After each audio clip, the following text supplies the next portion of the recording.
My friends, welcome to the bike lane. You are in it right now. Let me find the right button there. There I am. Hello, my friends. Tom Ziska here, where we talk about all things pedal powered, typically two wheels, but I'm not going to discount three wheelers as well. Y'all go from point A to point B. It is good. So on this Monday, as we record, I ask, how was your weekend? How was your riding? I got out on the road for the first time in a month after the broken, busted, cracked rib, whatever you want to call it. Did pretty well. Wasn't able to mix things up as much as I would have liked. The mind was willing, the body was not. But 45 miles, so I was pretty pleased with it. And I look forward to getting back out on the trails. Not the trails that tossed me from my bike and caused me the last trouble, but perhaps more something more tame. On the topic tonight, we are talking tame. A tame little ride. When's the last time you had a nice, easygoing, conversational ride? It's what we're going to talk about tonight, this week. And if you're watching this after the fact, then you'll have to mark it on your calendars for next year. But this week is an event in downtown called Biketoberfest. Get it? It's October. Biketoberfest. It is organized by the folks at the Ion, and it is an opportunity to get out on a bike, ride a little bit, meet some people, make some contacts, share an adult beverage at the end once you're done. But I want to give you a little taste of what they did last year to start off. Here we go.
All right, so there you go. That was last year's Biketoberfest, the inaugural one, and it's roughly a 7-mile ride if you look at the video. Kind of a chill sort of experience. Most people wearing helmets, a couple not. I can quibble with that.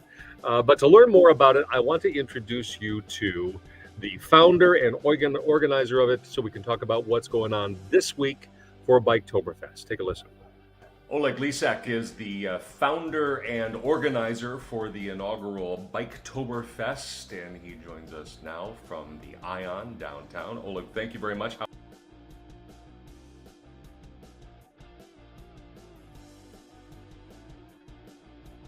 to turn on the mic.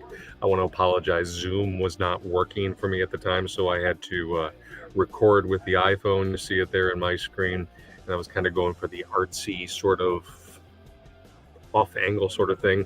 Hope it's not off-putting, but we'll let you get back to the conversation. How are you? Doing very well. Thank you, Tom. Thank you for having me. Absolutely. We're glad to do this because we love pedal power type stuff. So you are the founder organizer. What was the impetus for Biketoberfest? Yes. So I'm originally from Ukraine, and with everything going on there this last few years, I had to help as much as I could. And so first, I organized the bike ride that was fundraiser for Ukraine, and Joe from Bike Houston, he actually helped me with it, right? So a lot of folks came from the tech ecosystem, my friends here at the Ion and beyond, and somebody after the bike ride said, "Hey, why don't we do something like just like that, but for our community at the Ion, and we could race for different things." And I said, "Of course, sounds good." So I got together with Joe. We planned it out. Created Biketoberfest was born last year, and it was a great community event. Sometimes it's easy to get everybody for a happy hour, but it's not as easy to get somebody on a bike. So we kind of started that movement here, and yeah, we're able to fundraise for both HTX for Ukraine, which is a nonprofit that helps us like medical supplies, as well as Bike Houston. Bike Houston helps improve biking conditions in our city, and so this year I'm excited for the second annual Biketoberfest, and we're doing it also in collaboration with the Ion, and it's going to be a lot of fun. So I'll originally acknowledge, if anybody was listening, that yes, I misspoke. This is not the inaugural; it's the second annual, which makes it a returning event. And the fact that you can bring it back a second time speaks to a level of success the first time, that you can bring it back and tweak it a little bit, maybe improve it a little bit. So I'm looking at the map. It's a 7-mile route.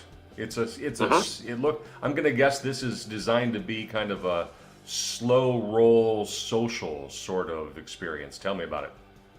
Yeah, that's exactly right. So any level of cyclists are welcome, right? So for some of you more experienced riders out there, it might be just a very simple ride.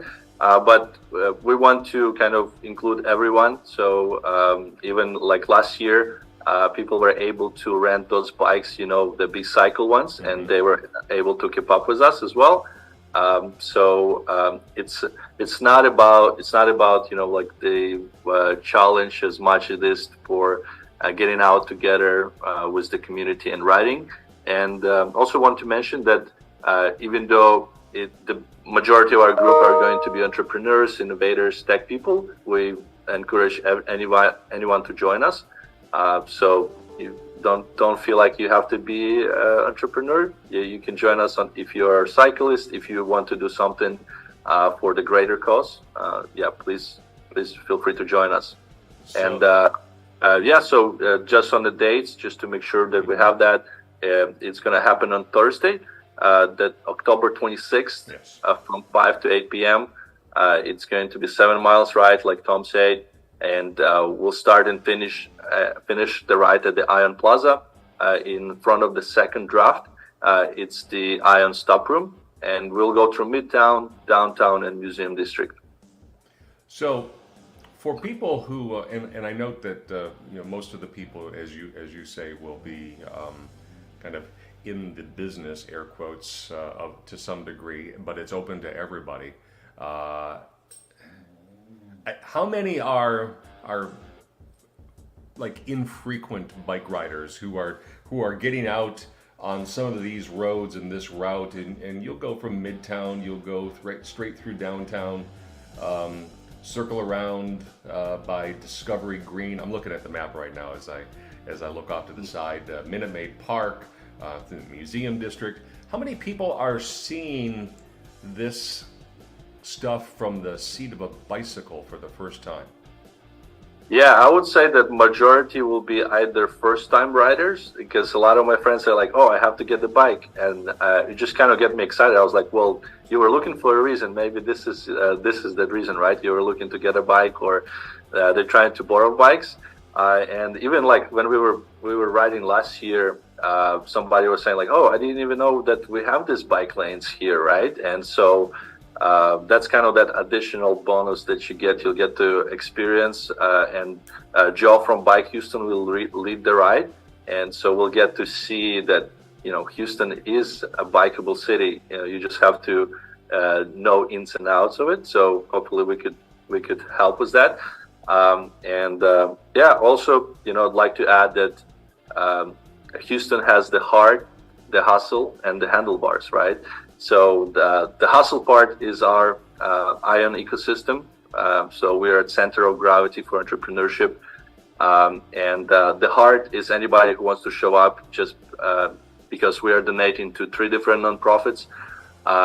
And the handlebars, we're going to be biking and doing, a little workout, and also have a beers at the end and listen to the music on the plaza. So if any of those 3 resonates with you, or all 3, you should be there. I happen to be off on Thursdays, so I think we will plan on seeing each other face to face for this. You've mentioned Joe a couple of times, Joe Catrufo from Bike Houston. That's correct. Big friend of the bike lane, big friend to cycling in Houston, and a huge advocate. So always kudos to him for this. So you mentioned raising money. It is a free event. Anybody can come and ride with you. I presume you want them to register so that you know that they're coming. But first of all, let's talk about the idea of registering. You want that, right?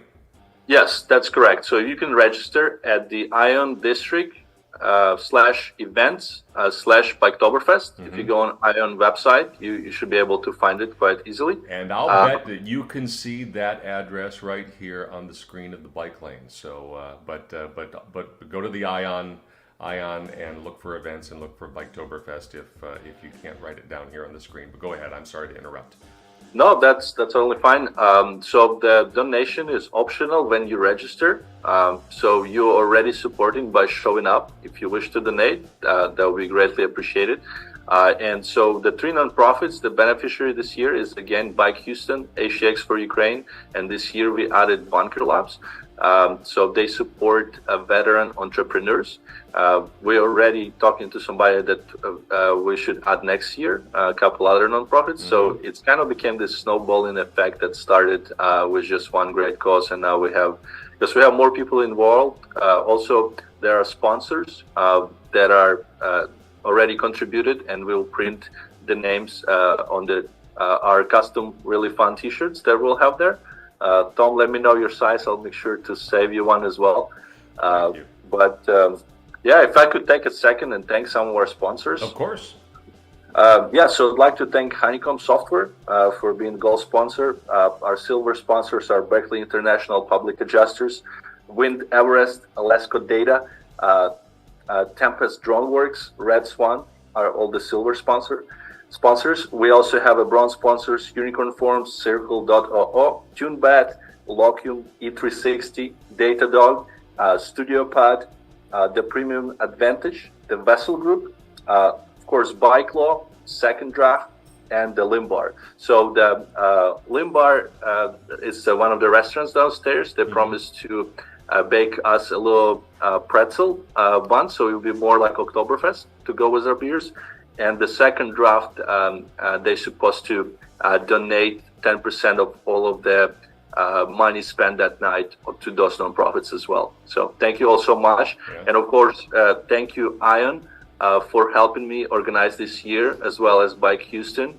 And Rocket Network is the newsletter that helps connect the dots of the Houston innovation ecosystem. Excellent. Thank you so much. As someone who has emceed countless events over the years and decades, events do not happen without sponsors, so it's always important to recognize their contributions.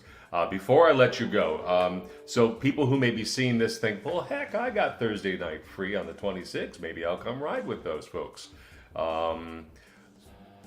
How many people do you expect, first of all, roughly? I would say it's going to be between 100 to 200 people. Okay. That's what we're thinking. Who knows? Maybe after the Bike Lane episode, this will blow up. We don't know. Who knows? It could be happening. Am I going to have to order those extra T-shirts really fast? And then I'd love for you to have that problem, quite frankly. And then so if you've got 100 to 200 people moving on this course, you're going through a relatively well-traveled area late in the afternoon, early evening. So do you have intersections blocked off? Are there police working with you, or is this group going to have to make sure that they follow the traffic signals? And how are you getting around as a group through what could be a busy area? Yeah, so I think as of right now, we're not planning to have a police involved. I think we'll just manage just having the regular bikers help us coordinate the group, right? So we'll have somebody on the front and on the back. If we need to split it in like in the two bigger groups, we can do that as well. But yeah, like I said, in case it does blow up, then we might need to we might get them involved. As of right now, I think our laws allow to bike in such a group without police. So. Yeah. We'll just encourage those who are participating to do the very best to follow the rules. The rules apply to everybody, and just be good ambassadors on two wheels. That's what I would ask. Wear the helmets. Absolutely, and probably a good idea to have lights. If you have lights available on your bike, bring those as well. Even though there's street lighting, but anything you can do to be seen improves everybody's benefit. That's just a experience here talking. So, yep. Thank you for the tip. Yeah, absolutely. All right. So October 26th, it's a Thursday. Gathering at the Ion. Are you leaving at 5 or are you gathering at 5? I think we're gathering at 5. About probably 5:30. We'll head out maybe a little bit earlier if the big group is there. Yeah, we will bike around and get back to the plaza. There will be a band waiting for us. Be live music, and there will be a lot of good beer as well, because this is Biketoberfest, and so it's just a fun event. Like I was saying, sometimes when you get on the bike and after the bike ride, you just feel like you accomplished something today. I don't know if that happens to you. Yes. This is 10 times that, right? Because you also know that you either help spread awareness of those organizations, or you also donated, or you just showed up. So yeah, come experience this event with us. Would love to have you guys. Biketoberfest is this Thursday, October 26th. The information there on your screen. They'd love for you to register rather than just show up, but kind of like we talked about, a slow, chill ride. 7 miles goes kind of south from the Ion into the museum district, then up through downtown around Discovery Green by Minute Maid Park, where hopefully the Astros, as we record this, will win their American League pennant and head back to the World Series. Who knows at this point? Anyway, so check it out if you dare. If you go, let me know. The weather may or may not be a little damp, so check your Fox 26 weather app to get the deets on what is to be expected Thursday evening. I will try to be there, so if you see me, come on out and say hi. Until then, though, do your ride. Stay in your bike lane. Oh, one thing I will mention, I did ride this course, and a good portion of it is a dedicated bike lane, so that's really cool. But there are stoplights along the way, so follow those rules. As always, remember, the rules apply to everybody. So go out and ride your bike, enjoy it, stay on your bike, keep the rubber side down. We don't want anybody getting injured. And if you make your way over to Biketoberfest, enjoy and toast and cheers. Take care, my friends. Until next time, I'm Tom. See ya down the road on the bike lane.